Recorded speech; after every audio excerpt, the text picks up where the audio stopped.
Hello friends, this is my channel home science let's crack it.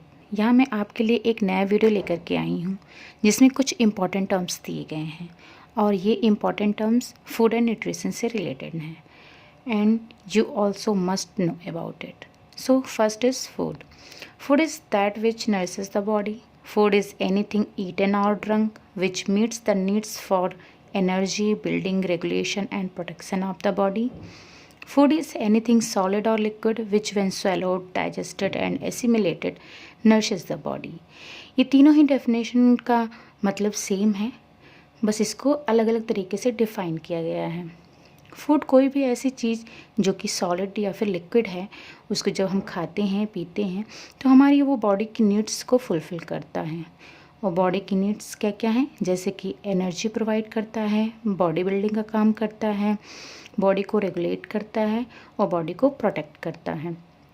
और ये different processing के through होता है, जैसे कि जब हम फूड को स्वैलो करते हैं देन इसका डाइजेशन होता है, देन एसिमिलेशन होता है और ये बॉडी को नरिश करता है, मीन्स पोषण प्रोवाइड करता है।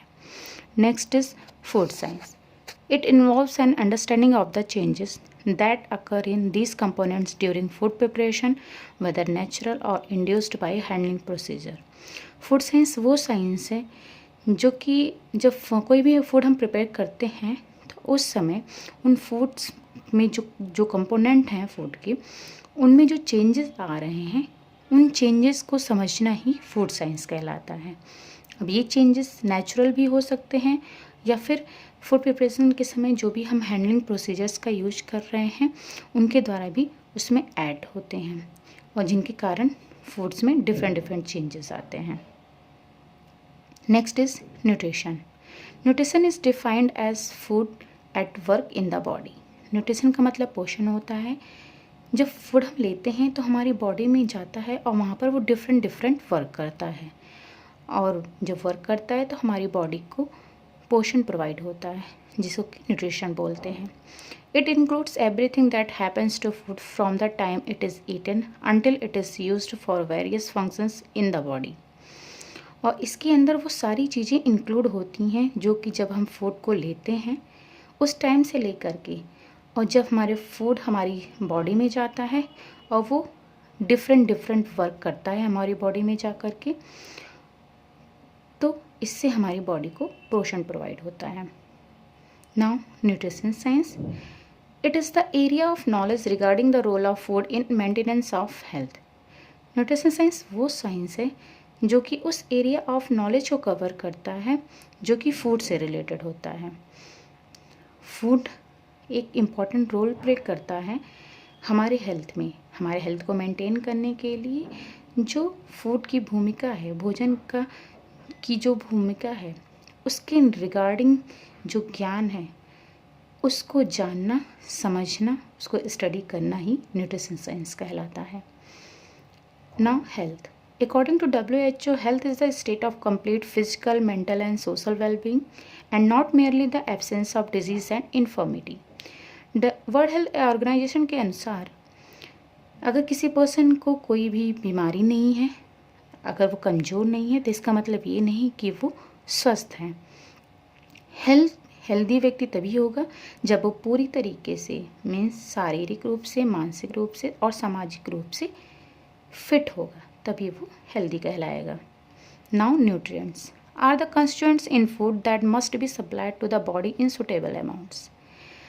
न्यूट्रिएंट्स में पोषक तत्व वे तत्व हैं जो कि फूड में पाए जाते हैं और हमारी बॉडी के लिए उनका सप्लाई होना बहुत ही ज़रूरी है और वो एक पर्याप्त अमाउंट में होने चाहिए।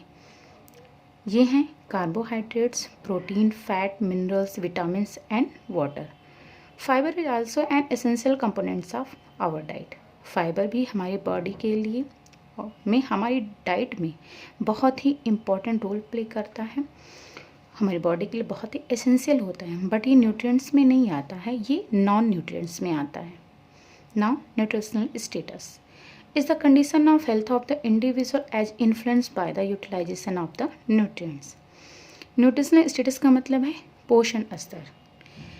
ये वो कंडीशन ऑफ हेल्थ है किसी भी इंडिविजुअल की जो कि हम फूड के द्वारा जो न्यूट्रिएंट ले रहे हैं, वो न्यूट्रिएंट जो हमारी बॉडी में यूटिलाइज हो रहा है, उसके यूटिलाइजेशन के द्वारा हमारी बॉडी उससे प्रभावित होती है और उससे, उसके प्रभाव से हमारा जो न्यूट्रिशनल स्टेटस है वो अच्छा भी हो सकता है और अच्छा नहीं भी हो सकता है। इसका मतलब है कि अगर हम पर्याप्त मात्रा में न्यूट्रिएंट्स ले रहे हैं देन हमारा जो न्यूट्रिशनल स्टेटस है वो अच्छा होगा, और पर्याप्त मात्रा में नहीं ले रहे हैं तो हमारा न्यूट्रिशनल स्टेटस अच्छा नहीं होगा। और इसको डिफरेंट तरीके से मेज़र किया जाता है, जैसे कि by the correlation of information obtained through a careful medical and dietary history, taking physical measurement of the body, a clinical examination and appropriate laboratory investigation. Means जब किसी के पोषण स्तर को चेक करना होता है तो उसके लिए हमको उसकी मेडिकल और डाइटरी हिस्ट्री लेनी होती है। मेडिकल का मतलब कि उसको कोई बीमारी तो नहीं है, अगर है तो उस टाइम पर वो क्या डाइट ले रहा है, उसकी क्या दिनचर्या है और उसको कौन कौन सी दवाइयाँ दी जा रही हैं, पूरी हिस्ट्री लेनी होती है। डाइट हिस्ट्री का मतलब उसका 24 आवर्स का रूटीन जानना होता है। फिजिकल मेजरमेंट में उसका height, weight, BMI, mid upper arm, ये सारी चीज़ें जाननी होती हैं। क्लिनिकल एग्जामिनेशन का मतलब है हम उसको देख करके जान सकते हैं कि हाँ उसको कौन सी बीमारी हो सकती है। जैसे कि जॉइंटिस में आप पेशेंट की आँखों को, इसके पाम को देख करके जान सकते हैं कि हाँ उसको जॉइंटिस है। लेबोरेटरी इन्वेस्टिगेशन में लैब टेस्ट होता है, जैसे कि ब्लड सैंपल है, यूरिन सैंपल ले करके उसका टेस्ट किया जाता है और उससे डिटरमाइन किया जाता है कि हाँ उसको कौन सी प्रॉब्लम हो सकती है, किस चीज़ की डेफिशिएंसी हो सकती है। इन सारे मेजरमेंट्स को ले करके उनसे जो हमको इन्फॉर्मेशन मिलती है उसको कोरिलेट करके हम उस पर पहुंच सकते हैं रिज़ल्ट पर कि हाँ उसका न्यूट्रिशनल स्टेटस अच्छा है और या फिर अच्छा नहीं है। Now optimal nutrition is the condition when all the required nutrients are met. Optimal nutrition वो कंडीशन है जबकि हमारी बॉडी को जितनी भी न्यूट्रिएंट की आवश्यकता होती है वो रिक्वायर्ड अमाउंट में मिलते हैं, देन वो स्टेज कहलाती है optimal nutrition. There is normal physical and mental development and the quality of life is high.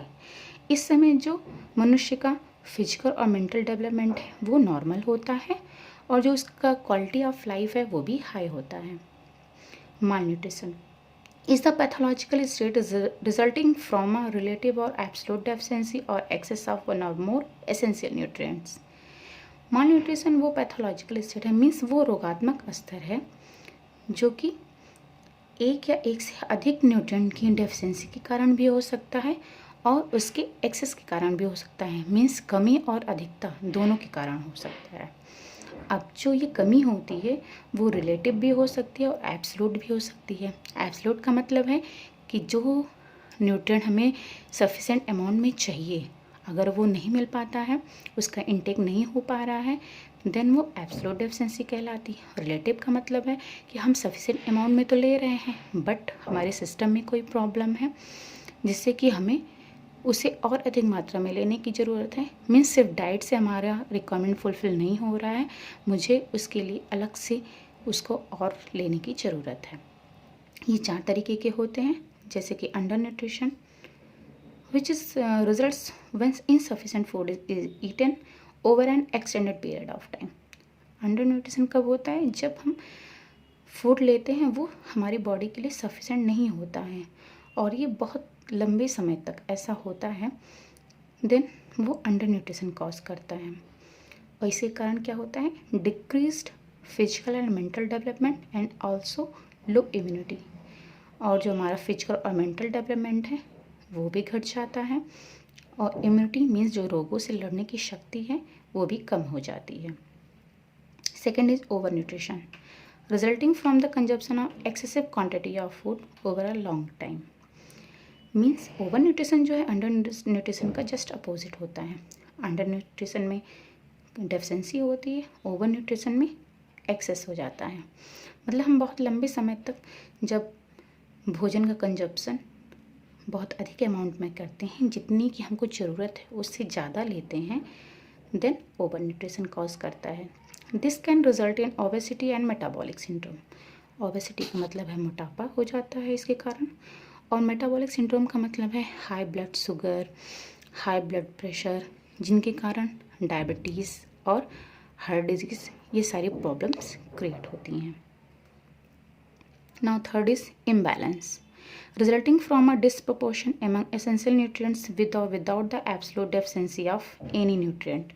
imbalance का मतलब है जबकि जो हम न्यूट्रिएंट्स ले रहे हैं उसमें बैलेंस नहीं हो रहा है, हम उसको प्रॉपर प्रोपोर्शन में नहीं ले रहे हैं।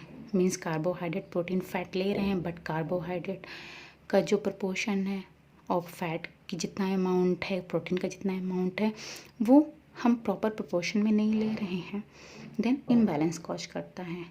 और इसके साथ साथ में ये विद और without the absolute deficiency of any nutrient, इसके साथ में किसी भी एक न्यूट्रिएंट की कमी भी हो सकती है और कमी नहीं भी हो सकती है। Specific deficiency resulting from a relative or absolute lack of an individual nutrient. Specific deficiency का मतलब है जब किसी एक इंडिविजुअल न्यूट्रिएंट की कमी हो जाती है, जैसे कि iron deficiency, vitamin A deficiency, iodine deficiency, then specific deficiency cause करता है। Now nutrition security, it is access to all the essential needed nutrients present in a wide range of food in optimum quantity. Nutrition security जो है वो population level पर, बहुत बड़े level पर उसको एसेस किया जाता है, उसको डिफाइन किया जाता है। सिक्योरिटी का मतलब है, न्यूट्रिशन सिक्योरिटी का मतलब है कि जब पॉपुलेशन के लिए जो फूड अवेलेबल हैं जिसमें कि एसेंशियल न्यूट्रिएंट्स प्रेजेंट हैं, उन तक जो हमारी पहुंच होती है, जो हमारी डिमांड है, जो कि एक पर्याप्त मात्रा में होनी चाहिए, उस फूड तक हमारी पहुंच को, डिमांड को न्यूट्रिशन सिक्योरिटी कहा जाता है। Now bio nutrition, it is a new science that caters to holistic health. ये क्या करता है, ये हमारी पूरी हेल्थ को डिफाइन करता है। इसका एम क्या होता है, the role of nutrition to cover all the health contingencies and then build up organically the inner reserve to combat disease leading to assured good health. इसका एम होता है कि हमारी जो भी हेल्थ की प्रॉब्लम्स हैं उनको स्टडी करना, जानना, देन उसको न्यूट्रिशन के थ्रू कवर करना और हमारी बॉडी के अंदर एक ऐसे रिजर्व को तैयार करना जो कि जब भी कोई भी बीमारी हो उससे वो लड़ सके, हमारी बॉडी पूरी तरीके से उससे लड़ सके, जो कि हमको निश्चित रूप से एक अच्छा हेल्थ प्रोवाइड करने में हेल्प करे। नाउ लास्ट में हम आपके लिए 2 क्वेश्चंस लेकर के आए हैं जो कि आपको आंसर देने हैं। इसका आंसर आप नेक्स्ट वीडियो में इसका आंसर आपको नेक्स्ट वीडियो में मिल जाएगा और ये आंसर आप मुझे कमेंट्स के थ्रू बता सकते हैं। इससे पता चलेगा कि आपकी नॉलेज कितनी है और आपको किस हद तक पता है न्यूट्रिशन और फूड्स के बारे में। Okay, thank you so much.